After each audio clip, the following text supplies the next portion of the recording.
The Emperor of Mankind set out to conquer a violently divided galaxy. To do it, he engineered 20 superhuman demigods to serve as his perfect generals, known as the Primarchs.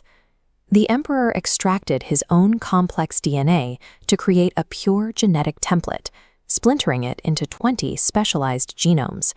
He then bargained with immaterium entities, imbuing their physical bodies with unnatural charisma and psychic presence.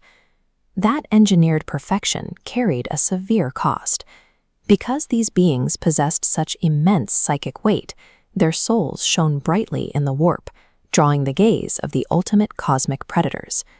Those predators, the ruinous powers of chaos, located the hidden gene vaults deep beneath the Himalayan mountains on Earth and breached the Emperor's defenses. They forced a massive, localized spatial rift open, right inside the laboratory, tearing the unborn Primarchs out of reality. The 20 gestation capsules were pulled through the warp and scattered entirely at random, crash landing on isolated, often brutal human colony worlds across the galaxy. With his perfect generals gone, the Emperor had to adapt. He used the leftover Primarch DNA to mass-produce the lesser, but much faster to engineer, Space Marine legions. By mass-producing these lesser soldiers, the Emperor gained the numbers he needed to launch his crusade.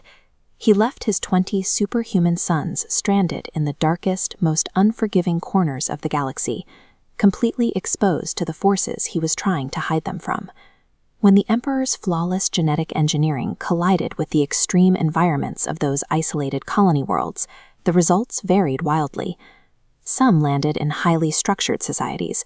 Rabute Gilliman crashed on Macragge, where he was adopted into the ruling nobility and raised in pristine, civilized courts. Others fell into literal nightmares.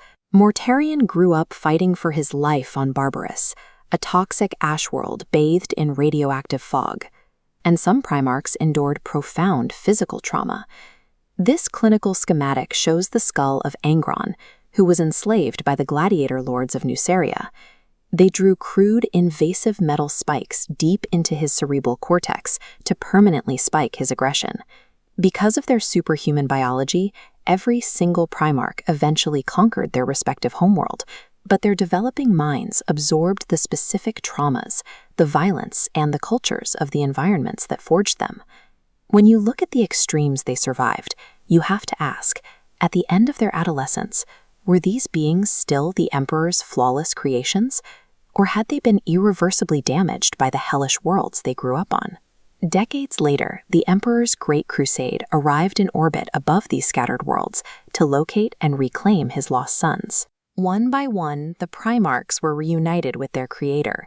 They took command of their respective Space Marine legions, swore absolute loyalty to the Imperium, and looked upon the Emperor as a loving, reunited father. The Emperor did not feel the same way. He confided to his top scientists that he felt zero filial attachment to his creations. He viewed them strictly as biological tools, comparing their affection to a puppet looking up at its maker. The Primarchs were godlike weapons, burdened with human souls that desperately craved a father's validation, and the Emperor offered them only a calculated imitation of love. The Emperor engineered his sons to be physically immune to age and disease, but he could not engineer out their capacity for human failings, like arrogance, jealousy, and resentment. As they led their legions outward to conquer the galaxy, their interpersonal rivalries grew toxic. They competed fiercely over the pace of their conquests and the recognition of their father. Because the Emperor provided no emotional guidance or mediation, those petty grievances festered. Frustration hardened into deep, lasting grudges against one another, and eventually against him. The breaking point arrived when War Master Horus, the Emperor's most trusted son, fell to chaos. He systematically courted the brothers who felt the most isolated by their traumatic pasts or the Emperor's clinical coldness. As this network math illustrates, these psychological fault lines caused the Brotherhood to fracture, pulling exactly half of the Primarchs into rebellion.